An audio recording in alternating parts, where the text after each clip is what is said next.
பிடிச்சி உட்கார். வந்தான், நடந்து வந்தான். என்ற பேர் ஜேபிஆர். ஆமாம் அண்ணே. இது 4 மணி நேரம் ஜெபிச்சலைக்கு நின்ற ஆஃபீஸு பூட்டும், நின்ற ப்ரெஸ்ஸும் பூட்டும். ஒன்று நான் எல்லாம் பூட்டிக்கிட்டு 4 வருஷம் ஆச்சு. 4 வருஷம் பூட்டுன சாணத்தியாகம் அவன் பூட்டுன்னு சொல்லுவான். இப்போ தான் சொன்னி எங்கேயா இருக்குது, இருந்ததெல்லாம் போச்சு. அப்போ 4 மணி நேரம் ஜெபிச்சலைக்கு நின்ற ஆஃபீஸை நான் பூட்டும். ஆஃபீஸே கிடையாது, ப்ரெஸ்ஸும் கிடையாது, எல்லாம் பூட்டியாச்சு. அப்போ எல்லாம் முடிஞ்சதுக்கு பிறகு அவன் தீர்க்க தரிசனம் உரைக்கிறான். அவன் கள்ள தீர்க்க தரிசி தானே, அதான் கள்ள தீர்க்க தரிசி. என்னை போல் ஒருவன் பைபிள் பிரசங்கம் பண்ணுறான், நல்லா தான் பண்ணுறான். ஆனால் கிரியை வேற, கிரியை வேற. ஆகவே கர்த்தருடைய கிருபையை பெற்றுக்கொள்ள வேண்டும். கிருபையை பெற்றால் மட்டும்தான் கிரியைகளை நட்டப்பிக்க முடியும். இல்லைன்னா ஆபிரகாம் சொல்லியிருப்பான், ஆண்டவர் ஈசாக்கெல்லாம் கேட்பாரா? அவர் தானே வாக்குத்தத்தம் பண்ணார், அவர் தானே பிள்ளையை கொடுத்தாரு, அவர் நரபலியை கேட்பாரா? ஆடு வாங்குவார், கோழி வாங்குவார், மாடு வாங்குவார், மனுஷனை வாங்குறதே இல்லையே. அப்போ ஏன் கேட்டார்? இன்னும் வீணுக்குள்ள சந்தேகம் வந்திருந்தால் இவன் ஒரு அந்தி கிறிஸ்துவாக இருப்பான். ஆனால் ஆபிரகாம் அது கர்த்தருடைய வார்த்தை என்று விசுவசித்தான். அவனிடத்தில் முரட்டு இருதயம் இல்லவே இல்லை. ஒரு சமகையை தட்டலாமா? ஆகவே உங்கள் இருதய கதவுகளை திறந்தால் கர்த்தராகிய தேவன் உள்ளே வருவார். அல்லேலூயா. வாரும் ஐயா போதகரே, வந்த மேடா தங்கீரா,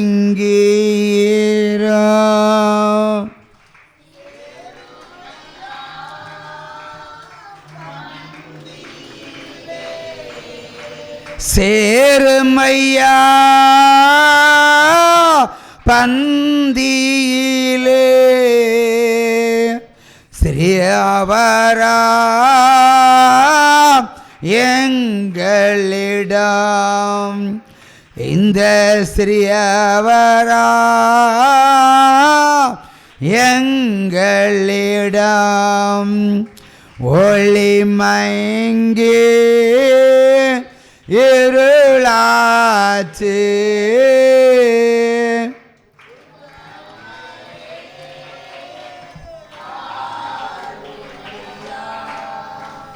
ஒளி மங்கி இருளாச்சு, உத்தமரே வாருமையா, களித்திரவே காத்திருப்போம்,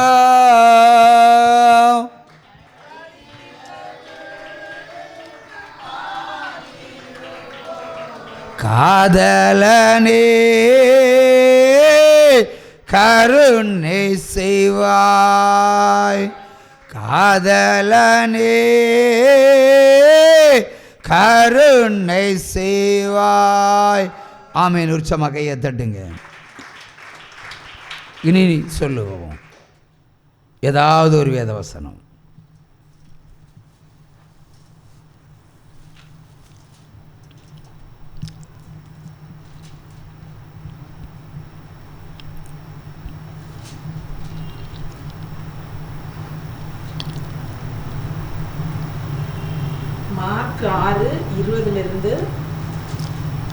மார்க் 6:20 சரி, 1 by 1 வாசி. முதல்ல ஒரு 3 வசனம் வாசி.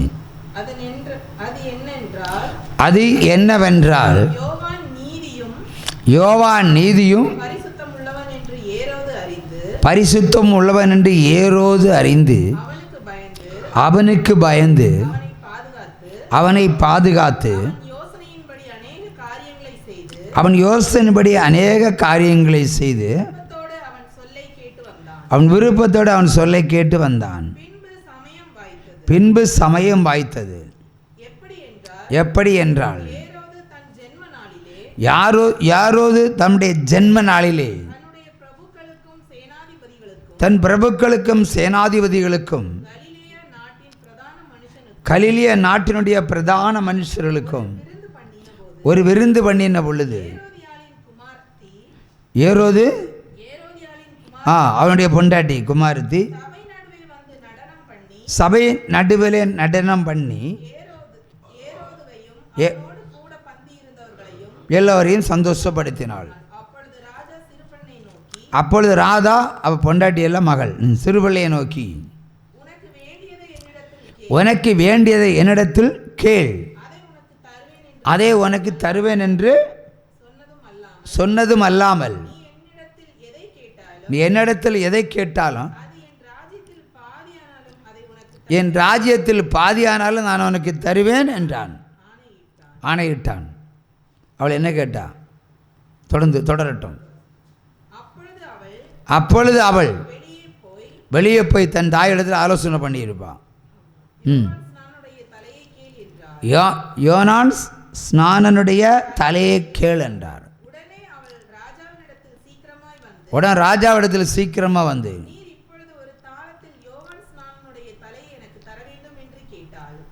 தாளந்து ஒரு என்ன பாத்திரத்தில் ஒரு தலையை வேண்டும் என்று கேட்டாள். அவனுடைய தலையை கேட்டாள். அப்பொழுது ராஜா மிகுந்த துக்கம் அடைந்தான். ஆகிலும் ஆணைய நிமித்தமும் கூட பந்தியில் இருந்தவர்கள் நிமித்தமும் அவளுக்கு அதை மறுக்க மனமில்லாமல் உடனே அவனுடைய தலையை கொண்டு வருவதற்கு சேவர்களுக்கு கட்டளையிட்டார். ஒரு யோவான் மிகவும் பரிசுத்தமானவன், இயேசு கிறிஸ்துவுக்கு ஞானஸ்தானம் கொடுக்கிறவன். அதற்கென்றே வனாந்தரத்தில் ஒரு சப்தத்தை எழுப்பி கொண்டிருந்தான். முற்பிறப்பிலே பரிசுத்தம் பண்ணி குழந்தையாய் வாழ்ந்து இயேசு கிறிஸ்துனுடைய வருகைக்காக வனாந்தரத்திலே கூவிக்கொண்டிருந்தவன். யோவான் ஒரு தீர்க்கதரிசி என்று அறிந்து இந்த ராஜா அநேக காரியங்களை இவனிடத்தில் ஆலோசனை கேட்டு அதன்படி அந்த ராஜ்யத்தை நடத்தி கொண்டிருந்தான். அப்படி நடத்தி கொண்டிருக்கிற வேளையில் அவன் ராஜ்யத்தில் ஒரு விருந்து வைக்கிறான். அவனுடைய கிளையின் நாடுகள் இருக்கிற தளபதிகள், மந்திரிகள், ராஜாக்கள் எல்லாமே சேர்ந்து அங்கே ஒரு ஃபங்க்ஷன் நடக்கிறது, விருந்து நடக்கிறது. அப்பொழுது அவனுடைய மனைவி, மனைவியினுடைய பிள்ளை, அந்த வார்த்தை நம்ம பேசுகிற வார்த்தையாகும், ஏரோதியாளனுடைய குமாரத்தை வந்து நடனம் ஆடுகிறாள். நடனம் ஆடும்போது அந்த ராஜா கேட்குறான், உனக்கு என்ன வேண்டும் கேளு, நான் அதை உனக்கு தரேன். அவளுடைய அழகும் நடனத்தையும் கண்டு மயங்கி அவன் என்ன கேட்குறான், இந்த ராஜ்யத்தில் பாதியாவது கேளு, நான் தர்றேன் என்ன. அதை ஆணையிட்டு சொன்னான். இன்றைக்கி எல்லா ஆம்பளைங்களும் பெண்ணுங்கள்கிட்ட தானே மயங்குறாங்க, இல்லையா பிரதர்? நீங்களும் அப்படித்தானே? சரிதானே? வா திறந்து சொல்லுங்க. மயங்க இல்லையா? இப்போ நீங்கள் இப்போ அந்த பொண்ணை நினச்சிக்கிட்டே இருக்கிறீங்க. அதுக்கு பேர் என்ன? இதுக்கு பேர் என்ன பிரதர்? அதெல்லாம் விட்டுறணும். இனி அதை குறித்து உள்ள வார்த்தை உங்கள்கிட்ட வரப்படாது. கழிவு எடுத்துருங்க, கர்த்தர் புதிய செய்திருவார். சரியா? இல்லையா? அப்போ இவள் கேட்கிறாள், அவன் கொடுக்கிறேன்னு வாக்குத்தத்தம் பண்ணியாச்சு, நடனம் ஆடியாச்சு. அதுக்கு முன்னாடி தாயிடத்தில் ஆலோசனை கேட்கிறா. அவ சொல்கிறா, அவனுக்கு யோவாளுக்கும் ஒர்க் அவுட் ஆகாது. ஏன்னா ராஜா எதை எடுத்தாலும் யோவான்ட்டு தான் கேட்பான் ஆலோசனை.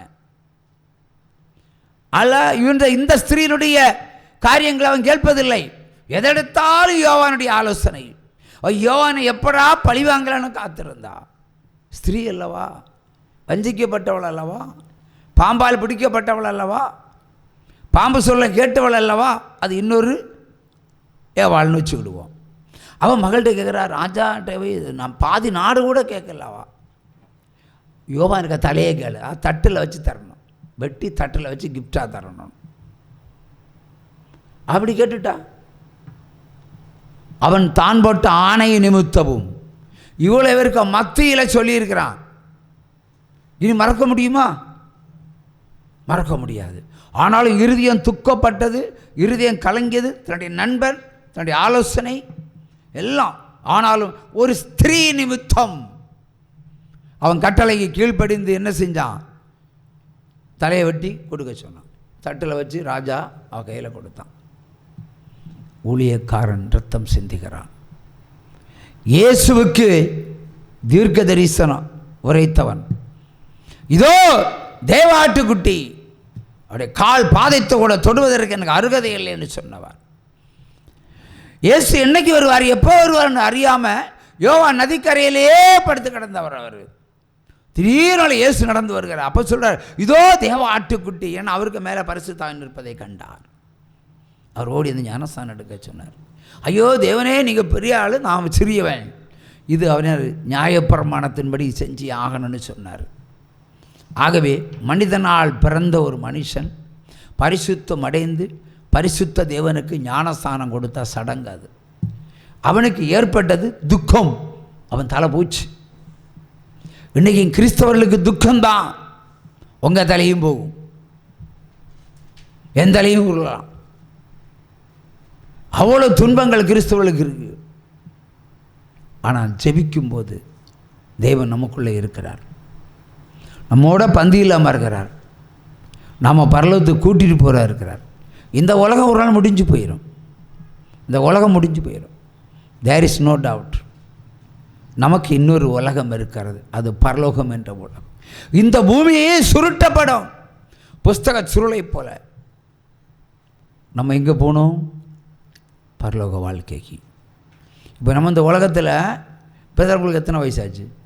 உங்களுக்கு தான் பின்னாடி உங்கள் அப்பா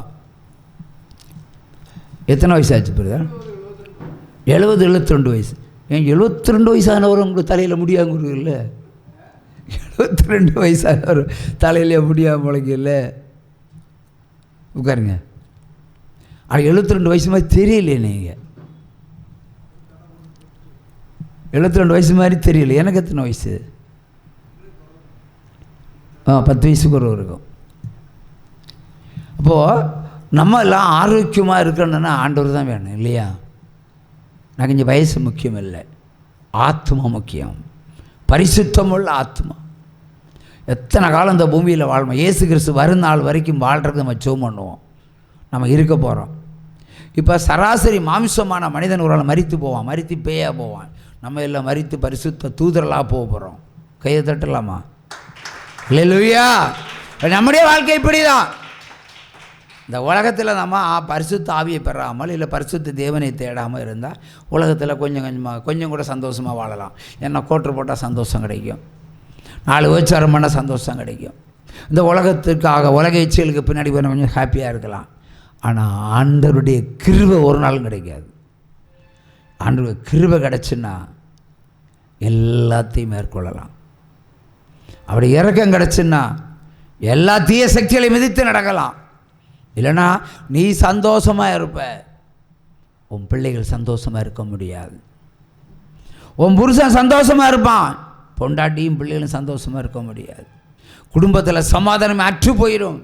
உலகத்தில் எல்லா பொருளாதார ஆசீர்வாதங்கள் அளிக்கப்பட்டாலும் தேவ கிருபை இருந்தா தாய் தகப்பன் மனைவி பிள்ளைகள் சந்ததி சந்ததியாய் என்னாலும் விளங்கக்கூடிய ஆசீர்வாதத்தை கர்த்தர் தந்தருளுவார். உற்சமா கையை தட்டுங்க. உலகம் உபத்திரத்தை கொடுக்கும். யோவானுக்கு உபத்திரத்தை கொடுத்தது, பவுலுக்கு சவுலுக்கு உபத்திரத்தை கொடுத்தது, தேவானுக்கு உபத்திரத்தை கொடுத்தது. எத்தனை ஊழியரை கல்லால் அடித்து கொண்டாங்க. ஏன் நம்ம தோமாவை கொன்று பிலால் என்ப உருவி செயின்ட் தாமஸ் மவுண்டில் வச்சிருக்கு. ஊழியக்காரர்களுக்கெல்லாம் பேராபத்து. அந்தி கிறிஸ்துகளுக்கு அதை விட ஆபத்து. அது நரகத்துக்குரியது. பரலோகத்துக்குரியவர்களுக்கு சோதனை இருக்குது. நம்ம சோதனை ஜெயிச்சோம்னா இந்த உலகத்தின் உபத்திரவங்களெல்லாம் ஒரு நொடி பொழுத கடந்து போகும். என் தாய் படுத்து கிடக்கிறாள், மருத்துவ சிகிச்சைக்கு நிறைய பணம் தேவை. ஆண்டவர் சொன்னார், இப்படி சொடுக்கிட்டு 89 வயதில் தூக்குன்னு சொன்னார். கரெக்டாக 89 வயசு வரும்போது, அந்த நாள் வரும்போது, அந்த நேரம் வரும்போது, பகல் 12 மணி நெருங்கும்போது மரணத்தை காட்டினார். ஒரு வாரத்துக்கு முன்னாடி போய் ஒரு ஞானஸ்தானம் கொடுத்துட்டு வந்தேன். முக்கியம் ஒன்றும் கொடுக்கல, ஏன்னா அது முக்க முடியாது, 89 ஆச்சு. ஆனால் பரிசுத்தம் பண்ணி நான் கொடுத்தேன் ஒரு ஞானஸ்தானம். தாய்க்கே தெரியாது அது ஞானஸ்தானம் வேண்டும். ஏனென்றால் ஒரு குறையும் இல்லை, ஒரு பாவமும் இல்லை. அவள் பரிசுத்தம் பண்ணி பரலோகத்துக்கு அனுப்புறது நம்ம வேலை. ஏன்னா அப்பனே அனுப்பியிருப்பேன், அப்போ நான் ஊழியக்காரன் இல்லை. அப்போ 4 சொல்லுவார், 89 வருஷங்கள் கொஞ்ச காலம் ஆச்சு. பகலில் 11:50 வருது, மரணத்தை காட்டுறாரு. உன் வீட்டில் மரணம்னு சொன்னார். 5 நிமிஷம் தானே ஃபோன் வருது, அம்மாவுக்கு சுகம் இல்லை, பாட்டிக்கு சுகம் இல்லை, வண்டி பிடிச்சிட்டு வாங்கன்னு.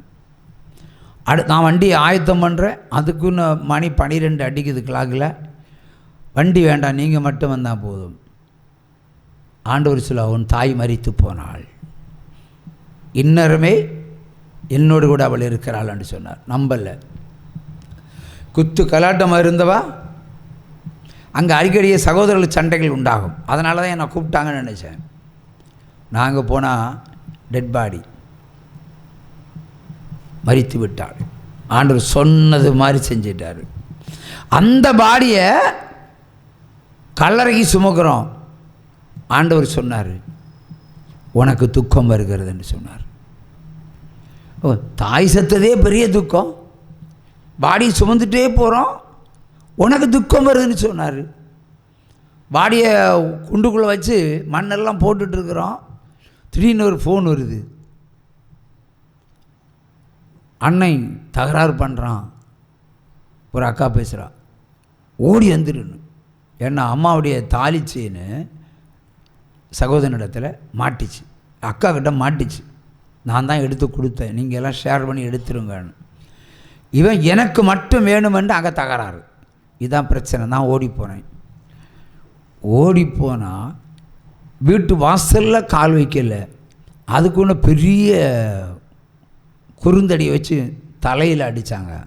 2 சகோதரர்களும் 2 பிள்ளைகளும் 4